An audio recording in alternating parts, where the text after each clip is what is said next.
Hi folks, in all the places where you're watching me from, all over the world, particularly in Africa, and more specifically in South Africa. This video is for my brethren in South Africa. This is a follow-up of my earlier video on why South Africa must be dealt with or must be taught a lesson. Let's put it that way. That was the precise video I'm responding to now. First and foremost, I want to thank you so much, South Africans. No. I can't ignore the fact that you did wonderfully well, by responding to my video. So many of you, I'm thanking you particularly because you did not only listen to the video, you went ahead to subscribe. That shows how serious you took the whole argument. You wanted it discussed, you wanted it debated, you wanted it resolved, no doubt about it. I thank you so much for those subscriptions. I saw your handwork. I appreciate you sincerely. I do appreciate you. Thank you. However, the reason why I'm doing this particular video is because many of you misunderstood me. You misunderstood the concept of that video. You misunderstood what I said in that video. You misunderstood the very purpose for which I made the video out. In this video, I'm going to tell you what I did not say. I'm going to tell you what the video did not mean. Then I will tell you what I meant by the video. Then maybe a few recommendations here and there for the sake of subsequent videos. In the first place, I did not say that South Africa should be prepared for war against Nigeria. Not at all. War, no matter how small, is undesirable. I know that. We all are living witnesses to what is happening in the globe today about war, the losses in war, the mayhem in war, the catastrophe in war. It's not something desirable. It's not something any sane person will wish that his or her country should engage in with another country. Because in war, you lose so many things. 3 particular things you lose in war. You lose money, you lose people, then you lose time. I don't think African countries can afford that now, particularly not 2 countries like Nigeria and South Africa. So, the video did not mean at all that Nigeria is going to war with South Africa. No, let's establish that, number 1. Number 2, I did not mean that there were no Nigerians that are doing some criminal activities in South Africa. Not at all. I did not mean it that way at all. Of course, I understand what your grievance is. I understand it. I was in South Africa. I saw things, many that I cannot discuss here. So I understand your grievances very perfectly. So I'm not saying that some elements of Nigerian origin are perpetrating some mayhem, some illegal activities in South Africa. I am not saying that at all. Okay? What I'm saying is that we agreed that they are there. Unfortunately, they are spoiling the name of Nigeria. But the logical thing to do, you have laws, you have intelligence. The reason why we have intelligence in country is for the sake of things like this. Let your intelligence fish out the bad eggs, the criminals. Fish them out and mete out to them necessary punishment according to your law. That's all I'm saying. That's what I'm saying. But to storm the internet I've been saying, oh, Nigerians are scammers, Nigerians are this, Nigerians are that. No, now, that leaves much to be desired. Because there is no nation on earth that does not have criminal elements of its own. South Africa has criminal elements too. Some of you are viral to some of the activities of South Africans in Nigeria. The Multi Choice, the MTN, and the food, I think Mr. Biggs and all that in Nigeria. They are all South African. They belong to South Africa. There are so many unethical practices that those companies actually engage in. Is it because Nigerians are not calling them out? But that's not where we are going. I just use that to establish the fact that there are criminal elements everywhere. But it is the responsibility of your law officers, it's your responsibility of your justice system to fish such people out, those bad eggs out, and deal with them according to the law.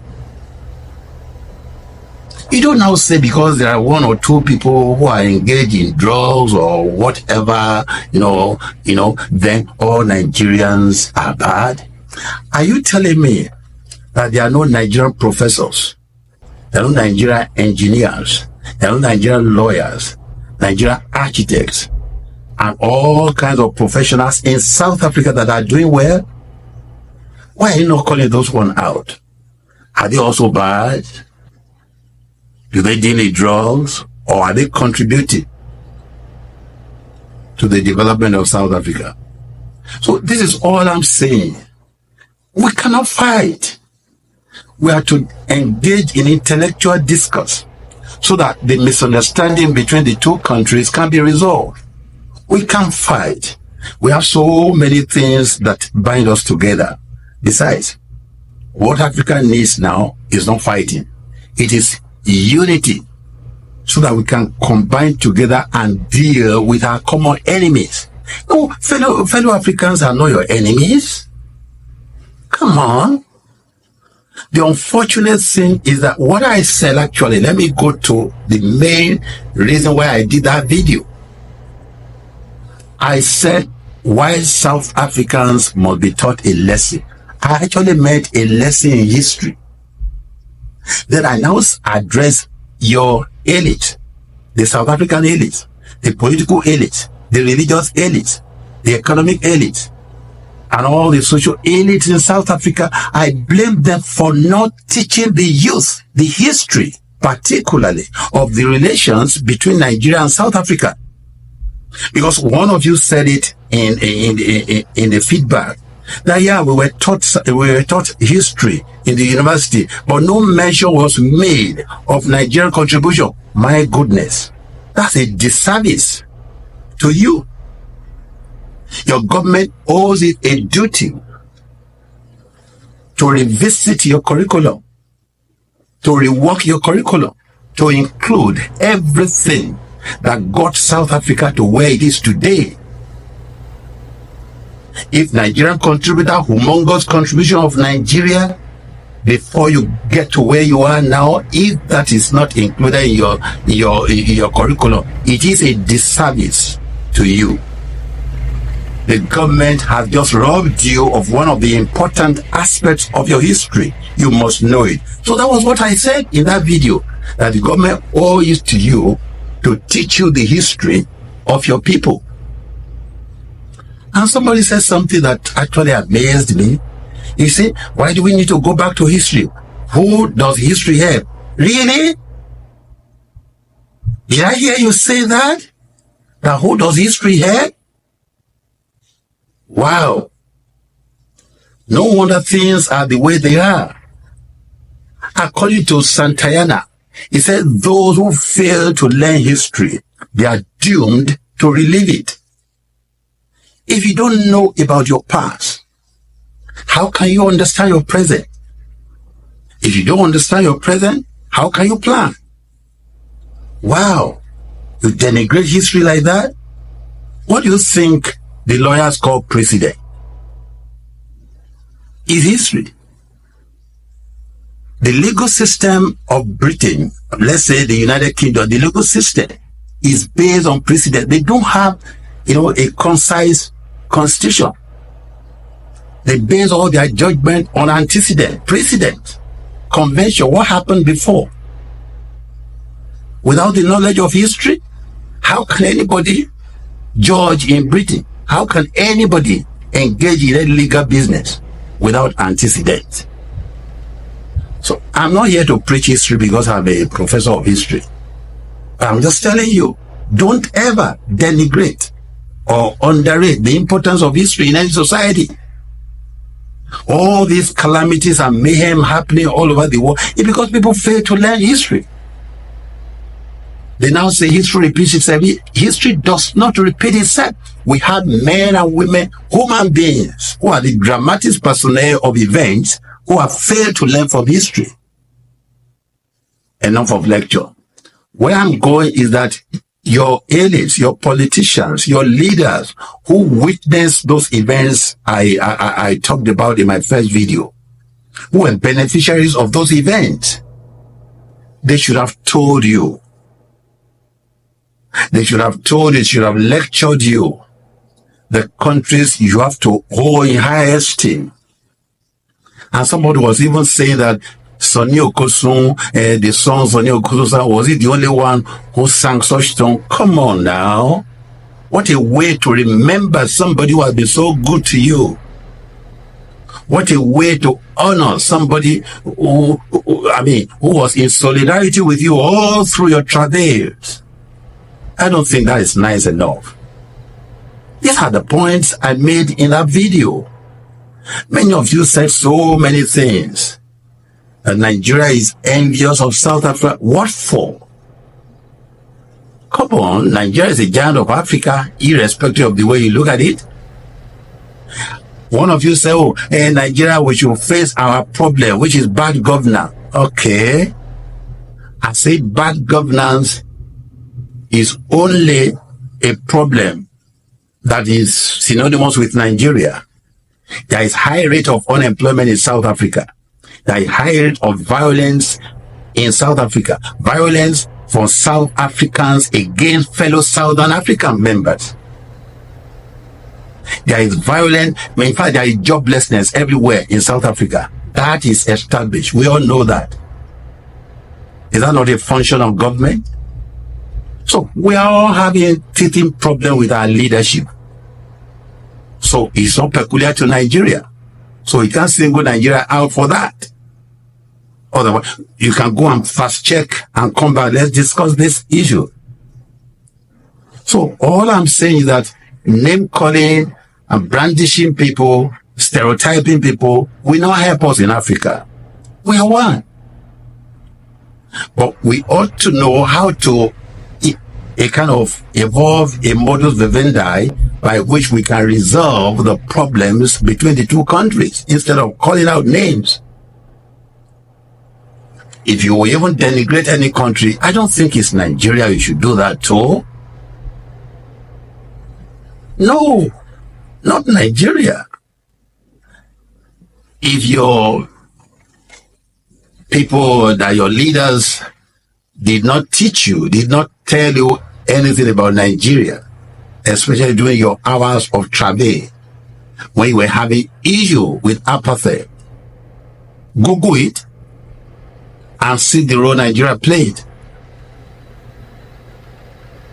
So this is exactly what I'm talking about. We don't need to quarrel. We don't need to fight.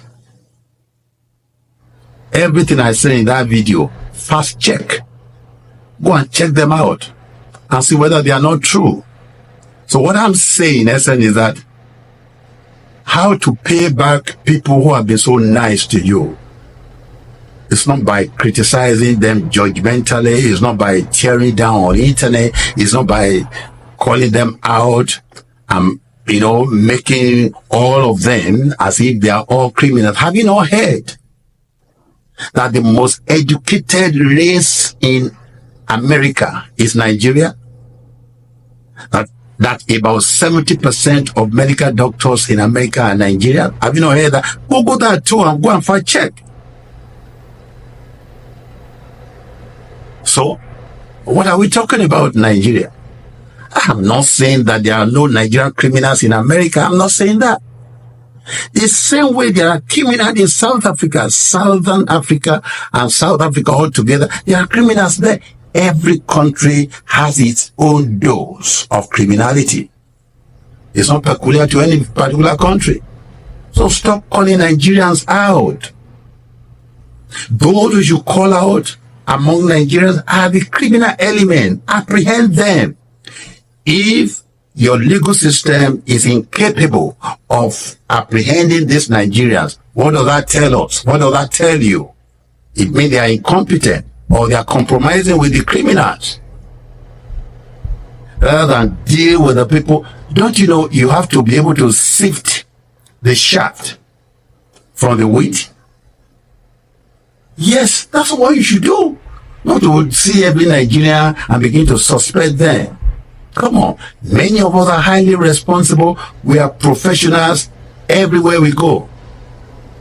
Only a few bad eggs that are spoiling the name of Nigeria. No, you should not use that as a yardstick. That's what I'm saying. And come in peace, ladies and gentlemen. You are our brothers. We are your brothers. Okay?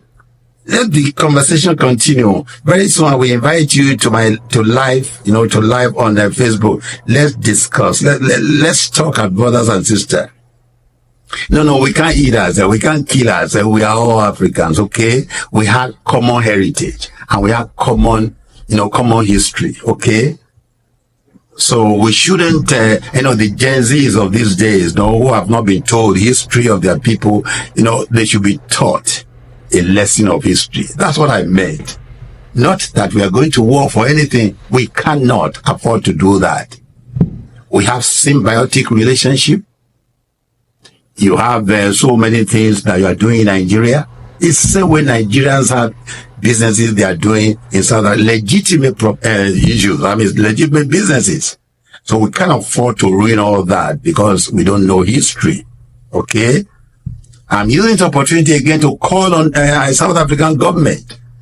If those history and those things that Nigeria and other African countries did to liberate South Africa from apartheid regime are not included in your curriculum, please go and include it. The earlier, the better. Let your people know how they got to where they are today.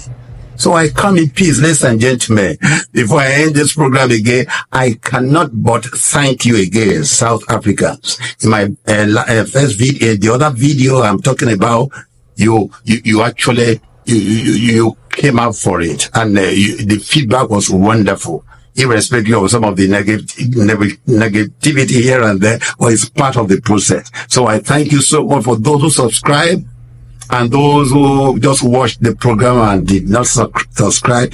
This another opportunity for you to subscribe so that juicy issues like the robust issues that have to do with our mutual development are discussed. Whenever such issues come on board, you'll be the first to know when you subscribe and click the notification button.